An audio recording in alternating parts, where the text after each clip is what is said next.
বুঝ করতেছে বলো তো? সংখ্যা রেখা কোন রেখার উপর কাকে? সংখ্যা।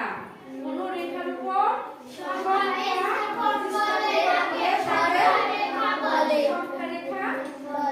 বলে। তাকে কি রেখা বলে? সংখ্যা রেখা বলে। এখন আমাদের কাজ হলো এই ক খ ও গ, ক খ গ স্থানে নির্দেশিত সংখ্যাগুলো লেখো। এই স্থানগুলোতে কোন সংখ্যাটা পড়বে আমাদের কি করতে হবে? সেই সংখ্যাগুলোকে খুঁজে লিখতে হবে। আমি সেটা কিভাবে লিখতে পারি? এখানে আমাদের কিছু সংখ্যা দেওয়া আছে। এখানে কি আছে? সংখ্যা দেওয়া আছে। আমাদের সেটা লক্ষ্য করতে হবে। কি দেওয়া আছে? প্রথম সংখ্যাটা কি? 1000। প্রথম সংখ্যাটা কি? 1000। এই 1 এর থেকে এই 1000 পর্যন্ত দূরত্ব কত? কয় ঘর? শোনো তো একটু।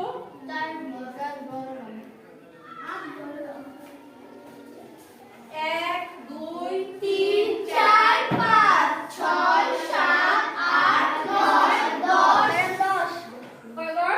10। আর শূন্য তো আমি বাদ দিলেই বুঝি। শূন্য আগেই বাদ। শূন্য তো শূন্য গণনায় আসবে না। শূন্যটা কি আসবে না? গণনায় আসবে না। আমরা শূন্যটাকে বাদ দিয়ে এখান থেকে শুরু করব। তাহলে 1 2 3 4 5 6 7 8 9 10।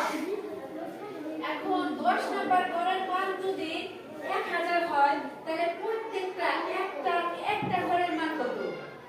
একটা দাগের মান কত? 100। একটা দাগের মান হবে 100। একটা দাগের মান হবে 100। সেটা আমরা কিভাবে বের করতে পারি? আমরা কি করব? 1000 কে কি করব বলো তো?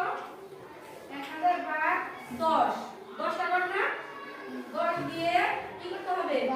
ভাগ করতে হবে। 10 1000 এর ভিতরে কয়বার যায়? ম্যাডাম 10 1000 এর ভিতরে কয়বার যায়? 10 বার।